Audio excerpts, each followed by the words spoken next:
goes back to those personal relationships where they just go above and beyond, above and beyond just getting to know you, but they do things for you that is above and beyond, like make you special meals that aren't even on the menu, right? And I go in and she goes. One of the most important facets of any business is customer service. In business, you are not only selling a product or a service, but an experience. Providing exceptional customer service and developing real relationships with your clients means increased sales, retain customers, new customers via word of mouth, and a positive reputation. You're listening to the Focus on Customer Experience podcast. Benjamin Del Grosso gives you the ins and outs of one of the most underlooked aspects in business today. Improve your customer service and watch your business skyrocket. 2, 1. Now, here's your host, Benjamin Del Grosso. Hello and welcome to the show. Today we have the Terminator on the show, Chris. So Chris, why don't you introduce yourself to everybody? Let them know who you are, where you're from, and what you do. Hey everybody, my name is Chris Arzberger. I am a man of God. I really just run my life through my faith. I have been blessed in so many areas. Benjamin calls me the Terminator. I've been just blessed to have the ability to work out and be consistent, and just be consistent in all the self-development habits that a lot of people preach. And I've just been blessed in that area to take my career in the Air Force and spin it out into a supply chain and information technology company that opened in 1999. And we've been going ever since, and we're going strong. And I have a partner in there, and we're at the point where we value our time more than anything else so that we can do the pursuits and the passions that we have. Besides, impacting our people that work for us, but we really enjoy impacting the world in a good way. So Arte is just Arte Syndicate, for you guys who don't know, is a wonderful organization that marries up with my thoughts about that, impacting the world in a positive way. I live here in Springboro, Ohio, which is about 45 minutes north of Cincinnati. Originally from New York, but really have grown to love Ohio. Been here since 1993. The Air Force sent me here. I like the central location of Ohio, and I'm a big sports fan, so there's tons and tons of sports around this area. Who's your favorite? Is it like the Cleveland Indians or something like that? Or? No. I mean, I love Ohio State. My son goes to Ohio State, so I do love Ohio State. I've always loved Ohio State, even in my 20s. I just like the style of football that they always ran. They're different now, but I always have been an Ohio State fan. I'm pretty loyal. I don't change teams. So Ohio State in college. Believe it or not, I'm a Miami Dolphin fan. I've been their fan forever and ever since 1972 or so. I was born in 66, so I was 6 years old when they won some Super Bowls, and I really liked Larry Zonka. So, it was my sports team. Nice. It's awesome. So, part of our Focus on Customer Experience podcast is we got to ask you some questions. And so what was your most memorable experience as a customer? I'm going to go back to when I was stationed over in Korea. I was stationed in South Korea as an Air Force lieutenant. And right out the base, I was at Osan Air Force Base. And right out the base, there's they call it American Little City. And they have all these restaurants and clothing stores and all these places that compete for your business, right? Well, a friend of mine says, you need to go check out this restaurant, which is off that beaten path. So I went, and the owners of that restaurant treated me like their son from the very first get-go. They sat down, explained the menu to me, because they weren't so Americanized as the people right outside the gate. So their menus, had a little explanation. So they sat down and talked to me, and they just gave that personal touch every single time I went there, and I brought more and more friends there. And then we started asking them where they recommend to go get a dress made, where to go get a jacket made, because over in Korea, they did all that. So they then gave us their recommendations as far as, what resources. And I went there, multiple times a week and brought tons of friends, but it was because of their personal touch. And I'd go in, they wouldn't even give me a menu anymore. They would just make food. They would just make food that wasn't even on the menu. And they'd bring out all sorts of food that normal people wouldn't get. So it was an experience. I really enjoyed the experience of that. of getting to know people and talking to people. And there was a little bit of a language barrier, but we were able to communicate through the whole time. That was just a very, very impactful customer experience that really led me to just, experience that, but also a lot of their resources they had in their network. Like I said, as other resources that I want to go get some jackets made or some dresses made for my wife and stuff like that. It was really cool. Wow, that's cool. So did you have to learn Korean to talk to them, or did they know a little bit of English to Yeah, so they knew talk? English. They knew English, and I had to learn some Korean. So back and forth, you go that, and a lot of signing and stuff like that, but yeah, it was really cool. Yeah, what was your favorite dish there? Like, oh, they had this seafood dish with squid. Oh, and it was amazing. And it's like with a spicy squid meal with all sorts of vegetables, sautéed vegetables and noodles and things like that. That was my favorite meal. Loved it. nice. Being in Korea, you could get good seafood because you got ocean around everything. So the seafood was primo. Yeah, I really want to go to South Korea because all the brands I deal with are from South Korea, and I have about 4 friends in Korea that I'm always like messaging or talking to. So it would be nice to go there and experience the culture. And I also hear it's very technological advanced right there. Right, So right. it'd be very cool to go there, right? So Yeah, I would highly recommend South Korea. South Korea was great. I'd always I'd like to go back there because it was such a pleasant experience. listening to you talk about that experience brought back some childhood memories of a place I used to go to. So when I grew up in Sherwood Park, Alberta, going to school, we used to go to the mall for lunch. And there's this place I always went to called New York, New York. We didn't have a healthy meal. It was always like a poutine. So it was Yeah. like fries, Oh gravy, yeah, and cheese, right? poutine's good. Right. But I got to know the owner there so well that what ended up happening is if I didn't have money, he just like, oh, no worries, man. Pay me tomorrow. Yeah. So the next thing you know, I'd have to pay him $10 the next day or whatever, right? For 2 meals, because I'd have the meal the next day. It got to the point we got to know each other so well that he started saying, you want to flip for your meal. Right. So, Yeah. and he'd flip a loonie, and sometimes I'd have to pay double. Sometimes I get it for free. Right. But you know what? It was just that whole thing where he was comfortable with me, and I'd been going there so long. And then later on in life, he actually sold those and opened up a bunch of East Side Mario location restaurants. So flukishly, I ran into him there at East Side Mario. So I said, we're going to flip. Because, now it's like, no, it's not $5 meals anymore. Now we're talking like $40 or $50 meals for the family. Right. It's like, no flipping here. That's great. That is funny. But I find when you ask me about the customer experience, and I started thinking about the last several days in preparation for our call here, it always goes back to those personal relationships where they just go above and beyond, above and beyond just getting to know you, but they do things for you that is above and beyond, like make you special meals that aren't even on the menu, right? And I go in and she goes, and the wife would go, nope, I got it. I figured it out. You just sit down, and her husband would come down and sit down and talk to me, and while she's cooking, and then if you need things, they like really walk us down the different streets to find out, here's the best dressmaker. Here's the best person that makes a jacket. Here's this, So I still have jackets that I got made in Korea, tailored jackets, good high quality. And I look at other things that I've done in my life, and I love to go helicopter skiing. And that's another thing, CMH helicopter up in Canada. Up by the Selkirks. They're a high-end, awesome, relationship-based company. And they take care of you. They get to know you, and it's just awesome. The whole schedules is all broken out, information, and they're always, if for some reason you can't fly one day in a helicopter, they got other activities, and they really care for you. And I just like that level of creating that relationship, which therefore creates lifelong customers, but in that relationship, they go above and beyond of the service they're actually primarily giving you. Yeah, you're talking about Selkirk, Manitoba, right? Yeah. We actually know people there.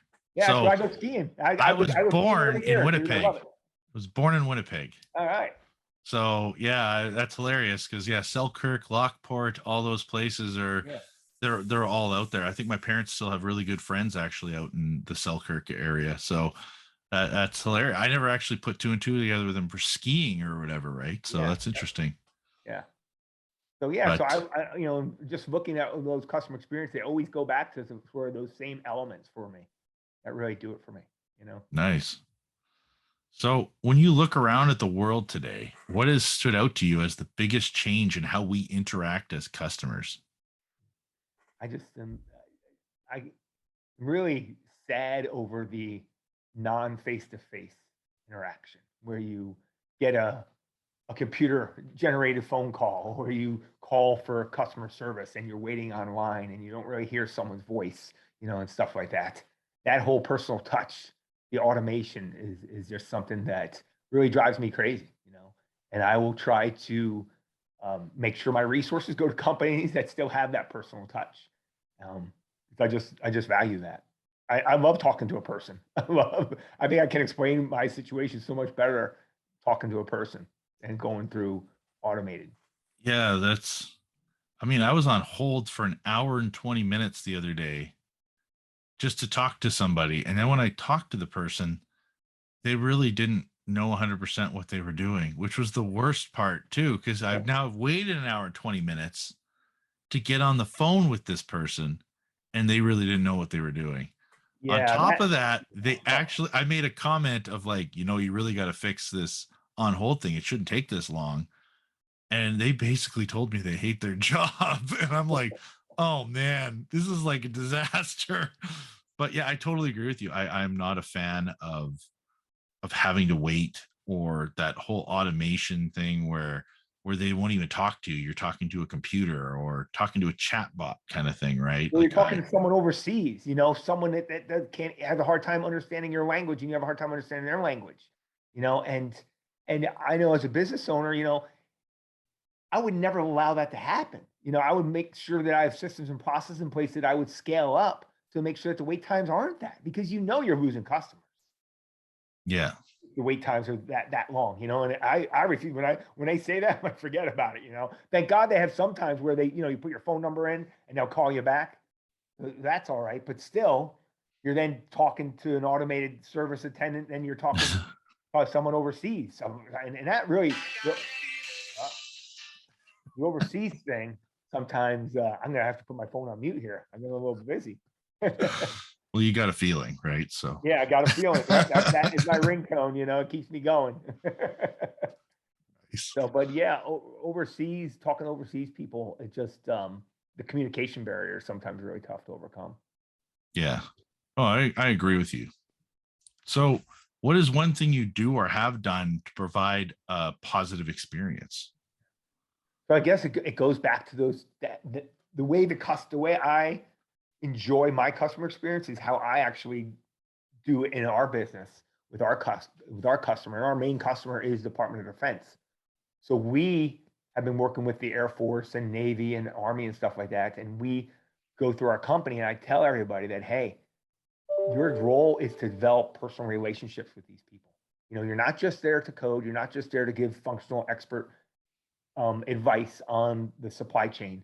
I want you, while you're doing that, I want you to find out about the person. I want you to, go out to lunch. Now we have regulations. We can't be buying them lunch and stuff like that, because the Department of Defense. But you can go out to lunch. You pay for your own and get to know them. So go out to other activities. So we plan a lot of social activities. Go to ball games together with them and stuff like that, and just sort of become more of a resource for them than just what they view us as just a consulting company. And we'll say, we'll say, hey, we're going here, where they ask us questions about, hey, where can I get tickets for this, or where can I get tickets for that, So we just try to create that really intimate, I'll call it an intimate relationship with each person. Yeah, getting to know them, right? Yeah, yeah. And each person in my company is probably responsible for at least 3 to 4 customer people that they interact with on a daily basis that is going to be in their wheelhouse, that they, need to be very intentional about figuring out birthdays and anniversaries and kids and what their interests are and all that stuff, so that they can add value. And then, in 99, we grabbed our first Air Force customer. We haven't lost that Air Force customer since 1999. That's unheard of. in the government contracting space, you compete your contracts every 4 to 5 years. It's unheard of to keep winning it over and over and over and over again. I believe we win it because of those relationships. I believe those relationships are in the back of their mind when they're going through the evaluation and evaluating everything. I believe that's an extra factor that subconsciously is impacting the way they view our proposal. Yeah. Because our proposals have not been the cheapest proposals. Our proposals have been probably the most expensive proposals out of all of our competition. And Yeah. we still win. Yeah, but the thing is do they want service or do they want price, right? And there's a trade-off when you get price. And to kind of talk about what you're talking about with relationships. So I worked for this one company for about 10 years. And in the middle of that, about, I want to say 4 years in, we had a distributor that we had a good relationship with. Like we're talking 30-year relationship or something at that point in time. And what happened is they had a meeting with us and said, hey, we want to have a meeting to see if it's okay for us to open up this product line that we were selling, we were exclusive on at the time, to this other major retailer in the town. And what happened was they had already opened them up a month prior, but they were pretending like they weren't. Right. Wow. So what ended up happening is I'm in this office and it felt like a Donald Trump firing from The Apprentice because it was brutal. It was like, listen, why are you in here asking for permission when you've already done it? Right. Wow. You do realize what you've done. You've completely destroyed our relationship. You're lying to our face. We already know there's demo boards there. You think we don't know the people that are there? Like we have relationships with everybody in the industry. Right. You're lying to our face. And this turned into like a very emotional experience too. And I remember sitting there at the table and I'm just absorbing it. I literally said nothing. I was sitting there and this person on our side of the company said, you do realize that like one of the owners of your company, literally when I was a young boy, there were presents under the tree for me. Right. Like I've grown up with every year there was a present from one of the owners of your company. And you guys go and pull something like this and completely destroy the relationship. And this wasn't the only thing. There was multiple things kind of leading up to this over the year. Right. Right. And, they basically looked at everything as how much can they make a financial gain by opening somebody else up instead of looking at what was happening on the personal side of the business, of the relationship that was also happening. Right. Yeah. And it was because it was in the recession. So actually, yeah, this was quite a while ago now. So this was like 08, 09 kind of time, right? Where they felt that we weren't selling it. So instead of having that open dialogue, they just went and made decisions without having an open dialogue, basically lied to our face, which was really bad. And I remember sitting in there, we ended that relationship of over 30 years with them, all because they lied to us. Had they come in and said, hey, listen, our sales are down. We need to make up for it. We have to open this other guys up. We're just letting you know that we're going to be doing this. But because they lied, they ended a 30-year relationship. It was the brutal. lying factor, trusting. Oh gosh, that can just crush things, crush relationships, crush everything. Yeah. Simple. You have that core value of telling the truth. Yeah, it was something like out of this world being in that room and witnessing that.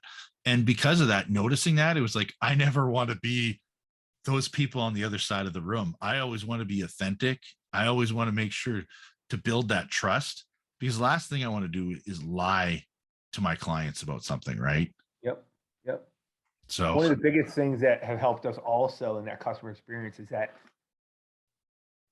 when I was on the other side, when I was in the Air Force and I had consultants working for me, and that's really what helped me want to start my own company, because I saw these consultants from the IBMs, the Boeings, the Booz Allens, the KPMGs, when they gave us a bid and we accepted that bid and we wanted something different, their first response was, oh, that's outside of scope. We need to do a price increase. I heard that all the time. So when I started my company, I said, listen, I didn't want to hear anybody utter that is outside of our scope. We are going to take on whatever the customer wants and we're going to absorb it. and then we'll add it into our scope when we recompete the contract. That has helped us immeasurably because we have been able to grow our business every 4 or 5 years exponentially because we just keep on taking more. The customer's like, oh, I'd like to do this, so we look, well, yep, bring it in. We'll do it, and then we're not getting paid for that work, right? So we are taking less profit, but we're not taking paid for that. In the next iteration, sometimes, they might do it on year 4, so we don't have to wait a year away. Next iteration, we're going to get a big plus increase. And that's how you can grow your contract really, really big by not nickel and diming the customer. And that's what a lot of the government contractors do. That is their strategy. They go in with this low ball thing, and then everything you want extra, they're like out of scope price increase. And that really pisses the government off because I was that government. I was a major at that time, and that pissed me off that they wouldn't do any of this work, you know what? Because what you're talking about is like value add, right? Yeah. You're adding value to your client. And like right now, I'm going through a decision where I don't have a price for something like a service that I offer. Right. And what I try and do is just try and help people out. And I've only been requested a few times for this service, but I've noticed it's something I'm going to have to offer. Right. And I'm debating on, is it worth just charging them the $50? Because to me, I can't really justify charging it. So I'm thinking about actually adding it as a value add. If you purchase a product from us and we install it for you, I'm looking at adding it as one free thing for this. And what that is when somebody buys a dash camera, occasionally their windshield gets cracked and occasionally they need to get it restuck on the windshield. Right. It happens. Well, a lot of these windshield places out here don't want to stick it on the windshield. They don't want to deal with the headache of it, right? Of recalibrating it, resetting it up. So I'm looking at it as maybe I offer it as something for free to clients that have purchased from us as an extra value add. It's also another touch point for me to get in front of them, talk to them, see how everything's going, see how their experiences with the dash camera, see if they have any feedback for the company, right? And getting that feedback is more valuable to me and the company than it is charging them $50. Right. Yeah. Right. Because it's a very minor thing, right? Yep. So that's kind of what's going on in my head, right? Yep. Yeah, I think value adds are awesome because that's what separates you apart from your competition.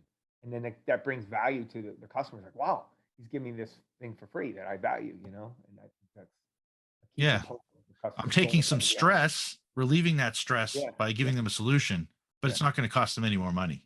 Yep. Right. Yep. It's going to cost me my time, which is fine. But at the end of the day, they'll be taken care of knowing that a professional re-put it back into their vehicle again. Right. Yep. So it's a thought. Yeah. I think you're onto something there. I think it's great. I think you should, just based on, I don't know all the details, but it seems like the way to go with that. Yeah, it's something I've been muttering on. I'm like, is it worth the little $50 for such a minor thing? Or does that sound petty? Right. But then if they don't purchase the dash camera from us and they want us to come out there, we would charge them because they haven't fully supported our business. Right. So it's kind of like that back and forth. Right. Mm-hmm. So I'm talking about it openly on here because, it's that whole thing, you want to support your customers even more that are supporting you. Right. Yeah. Yep. So is there a book you've read that has influenced your life?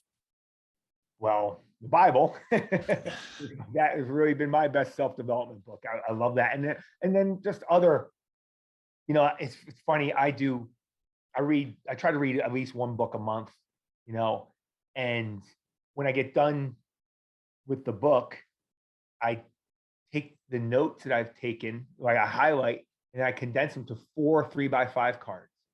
And I put those 3x5 cards in a binder, and then I review the material from all these different books. So it's front of mind, and some of the things I can execute on right away, but a lot of things I'm just putting in, hey, I'm going to get to it later, right? But I have this binder, and when you look at the titles of the books, majority of the books are faith-centered books that I get the most value out of, and the faith-centered books are in line with a lot of the self-development books that aren't faith-centered. So I believe a lot of people are using biblical principles. They don't even know that they're using biblical principles in their teachings, and I think that's why some of these people are being blessed, because they are teaching a lot of biblical principles. I mean, just basically, loving your neighbor is just such a huge biblical principle. If you can do that, it's going to help you in your business. If you just show love to someone, and really are concerned, like we're talking about, find out about their life, find about that person, find out about that relationship. So I just love the Bible and any other the faith-based books, But if you wanted me to go talk to some other book that I really, really enjoyed, I would say David Goggins' Can't Hurt Me. That was a really good grit type book, really tough book that really motivated me. I have some excuses that I have a torn ACL on my right knee. And after reading that, I'm like, all right, there ain't no more excuse. I got to get out there and just pound the pavement and it'll work, so. Yeah, that David Goggins, it's got some pretty motivational videos, that's for sure. Yeah. Gets talking. Yes, he does. Oh, that's awesome. My wife actually is actively involved with reading the Bible. She's Bible studies once a week. And so she's very active in reading the Bible. Yeah. But yeah, is there one thing if there's one thing you could change in the entire world today, what would it be and why? Entire world. Wow. No pressure. Yeah, I think geez. I think I would hope that everybody would realize that there's something bigger than just themselves. There's something bigger going on in this world, whether it be, for me, it's God, but some people who are atheists, maybe, I would hope that everybody would realize that there's a much bigger thing at play, that they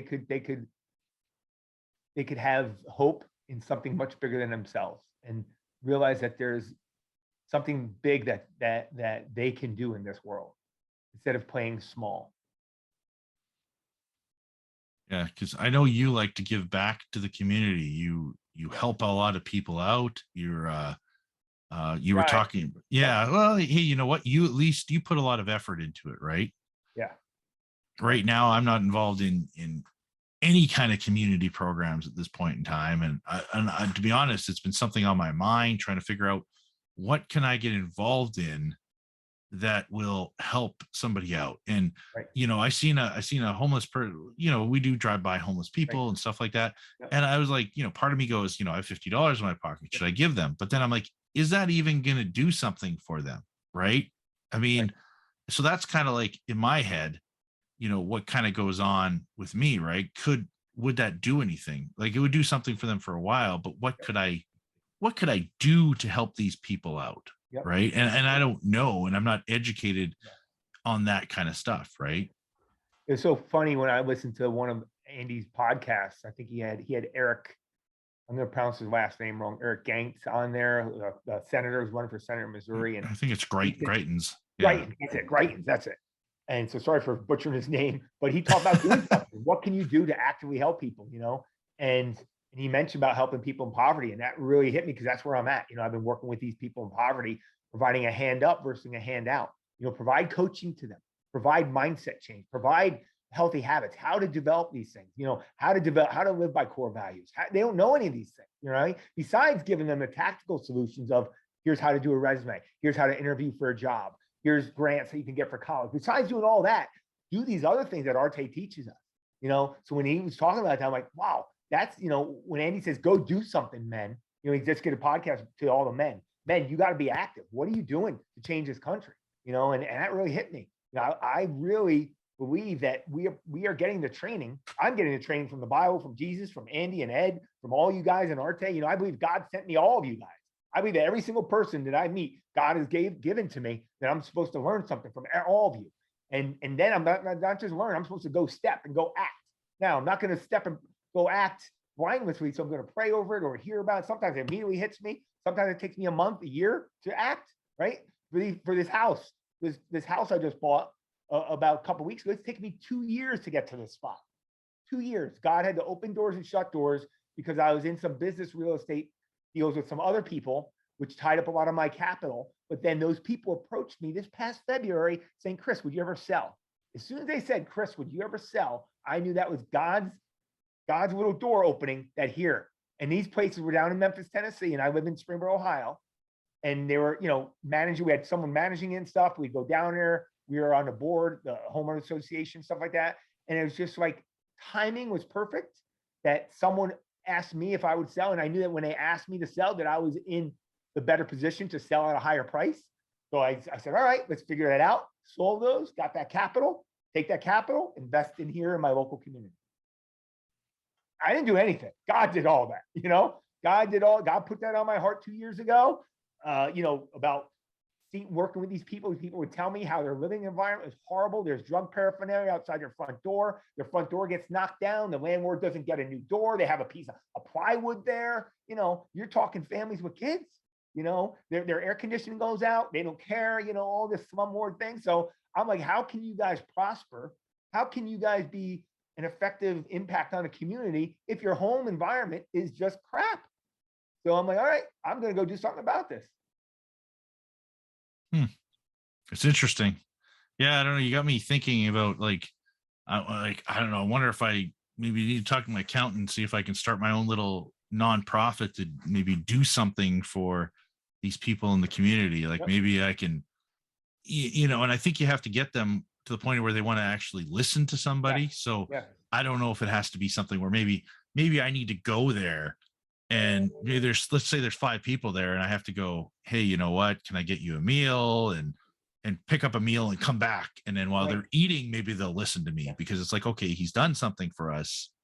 We should at least listen to him. Right. But then you hit on a great point. Sharing food with people breaks down barriers. And our Thrive organization, that's how we do every Tuesday. We serve food from 5:30 to 6:30, no strings attached. Just come. They come. We provide fellowship, talk to them for an hour, and then they want to know more. They're like, oh my God, not only do we give them food, we give them enough food that they can take home in their containers. And we also go to food banks to bring food that they can bring food home, like, vegetables and things like that, right now it's expensive. So they can bring food home. And this is the food they're eating and breaking bread with us. They're actually taking food home, which eliminates some of the financial burden. And then they're like, wow, these guys are doing stuff. They don't even know us, and we're just showing up. And then it slowly builds those relationships, and that's how I got to know these people, and that's how I get to know their struggles. And now I'm like, okay, these people are people that want to move out of poverty. They have the will, they have the desire. They've just not been given the tools and haven't been taught on how to do it. Because in their community, they're like, okay, how can we live off the government dole? How can we do this? Because that's their heritage. They've been in generational poverty. But now we're trying to show them something different and we've had great success. We have people that have their own businesses, they have their own houses now. They've transitioned out. But it all starts with what you said, break bread with someone, and then those walls will come down. Yeah, I'm mostly thinking, we go to the Costco in Abbotsford all the time, and there's always like a no panhandling sign, but then there's typically somebody standing there saying, need money for food, need money for whatever. I'm almost wondering if it's just something like I park my car and I maybe I go up to that one person, because it's just one person, and say, hey, listen, do you want to go for lunch with me? Right. Yep. And just get to know them and find out what their struggles were, what their challenges are, why they are where they are right now.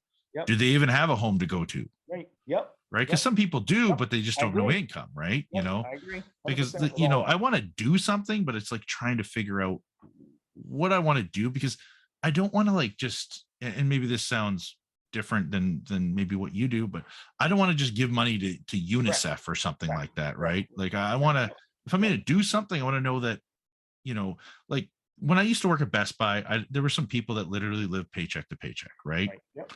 If somebody asked me for money, I would say, what was it for? If they told me for smokes, I wouldn't give it to them. Right. Why? Because I don't want to endorse smoking or any drugs or alcohol or anything. Right. But if they said, hey, listen, like I need to have a meal, I said, okay, that's fine. Let's go for lunch. Right. And I would bring them for lunch and I'd pay for lunch. So like, well, I'll get you next paycheck. I said, no, don't worry about it. And they go, what do you mean? I'm like, I have no problem feeding somebody, but I'm not going to buy you smokes. I'm not going to buy you alcohol, like anything like that. Right?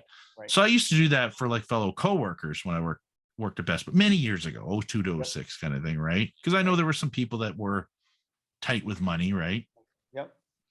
And but I mean, it'd be interesting to do that for someone else who doesn't have a job or doesn't, and then at least I know that money's going to them. It's not Right. going to someone else, right? Yeah, I'm sure, Benjamin, in your local community, there's a lot of outreach organizations that if you just put some feelers out there through church and stuff like that, or other organizations, just look up outreaches and stuff like that, you might be able to find some places that you could just plug in where they already have set meetings and things like that. So I do that. It's called Thrive Together on Tuesday nights. I also do a inner city program with kids from 7th grade to 12th grade called the Victory Project. So I go down there and I donate. I do personal training with the kids. They're into sports and athletics. I do some Bible classes for them. I do some other. I did Ed Milet's Max Out book. I created a course called Max Out Your Life for the kids, and I taught them the Max Out book. So just give those resources for what you think you can do. And then there's another organization called Sleep in Heavenly Peace, which makes bunk beds for kids that don't have beds. So I go volunteer my time and cutting wood and doing all that stuff. And but it's been a slow process. It doesn't all come to me, over the years. I just get nudged by the Holy Spirit, or someone comes to me and they start saying about this, and I hear it somewhere else. You hear the same message. I hear the same message. I'm like, okay, God, you want me to go do this. So I go do it, Great. Do you have any, final remarks, final words of wisdom for the listeners? I just think, we're talking about really, being uncomfortable, doing things outside our comfort zones. We all get in our comfort zones. And I go to the Bible, and you look at Jesus. Jesus went to the people that weren't considered good people. He went to prostitutes and tax collectors and people with leprosy and all those things. So he went outside his comfort zone. And I think that's something that we can really learn from, and try to strive to get outside our comfort zone and do something impactful while we're outside that comfort zone, So for me, I try to, like this year, something uncomfortable I'm doing, I'm going to try to learn how to surf, right? But that's for myself. But being uncomfortable going to people in poverty, I would never associate with those people before. Didn't even know anything about them. But going there, it makes me uncomfortable. Going down inner city where there's gang violence and things like that. Just driving through those streets scares me. Getting to those locations, that scares me. Looking for these places. I'm going in these places I want to buy are not exactly in the best places. So that's scary too. So be uncomfortable and figure out how I can impact while being uncomfortable is really something that gives me the fire and gives me, I don't know. It just propels me, because I get excitement, I get butterflies at the same time. I get scared about doing these things, and I have doubt in my mind whether I can do it. But when you actually do it, you overcome it. So you build something. You're like, all right, I can do more things than I thought I could actually do. Yeah, it makes sense. You just have to apply yourself. And I mean, everybody says prepared to get uncomfortable, right? Yes. Yep. Be uncomfortable in business. And I mean, if you're uncomfortable, that means you're gonna keep pushing because you want to be successful, right? Yeah. So I mean, for me, if I go out and do something like this, I'm gonna be uncomfortable at first, but I'm gonna start getting comfortable because I'm gonna know that I've started helping people and I've started making an impact in somebody's lives, and hopefully I can watch them, transform or get on their feet again, or Yeah. like that you're talking about. People are not have their businesses, they've got jobs, they've gotten a house and a family and everything, right? So I mean, I don't want to ever be there personally, right. So maybe it's that reminder to help these people out, right? Yeah. And what's amazing, when you do that, when I do the outreach, you think you're blessing them, but you're getting more blessings in return because you're getting inspired by these people, because these people have it way harder than you and I, Benjamin, way harder.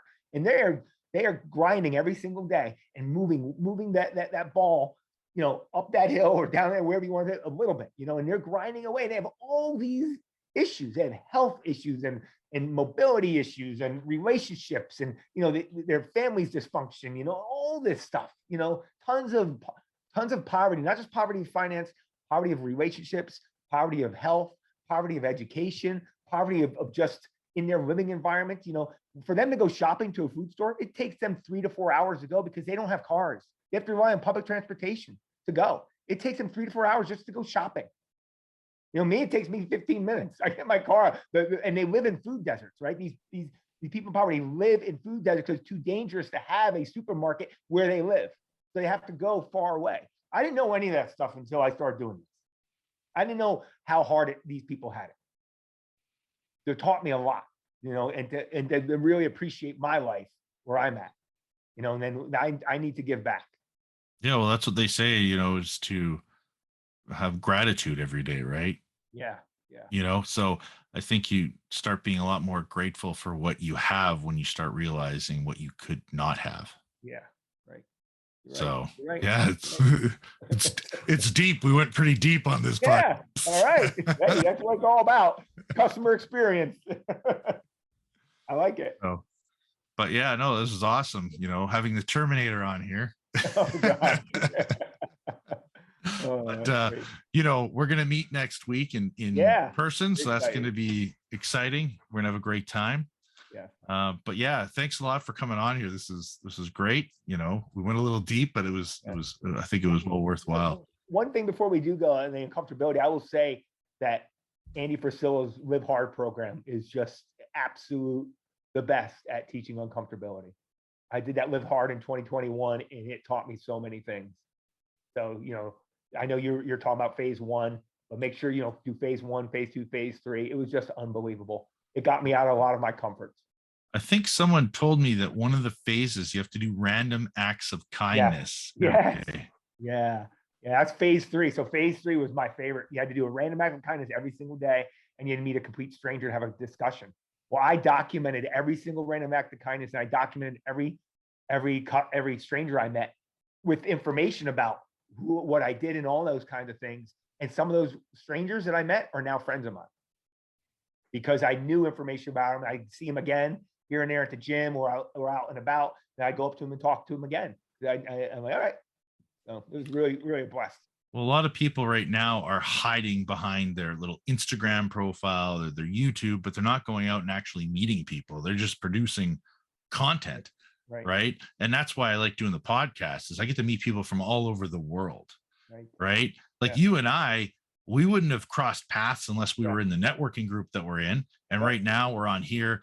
We had a phone conversation 2 weeks ago, I think. Right. And then now we're on here connecting, having other conversations as well. And then when we're in St. Louis, we're going to break bread together, And I'm going to probably drag you to the gym and train you. All right. You know what? Maybe I can lose 10 pounds while I'm there. There we go. All right. Show me what you got. Yep. So no, this is awesome. I appreciate you coming on here, spending time with us. And yeah. Great, dude. Thanks. Thank you. Thanks for letting me on. It was great time. I'm really great to get to know you, and I'm really looking forward to the summit. Really. We're less than what, 5 days? 5 days away. Today's what, Monday? Yeah, it's 5 days away.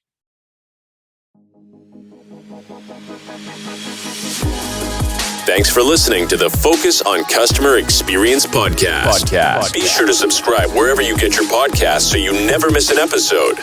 For more information or to connect with Ben, check out Benjamin Del Grosso on LinkedIn, at Safe Drive Solutions on Instagram, or www.safedrivesolutions.ca online. We'll see you next time.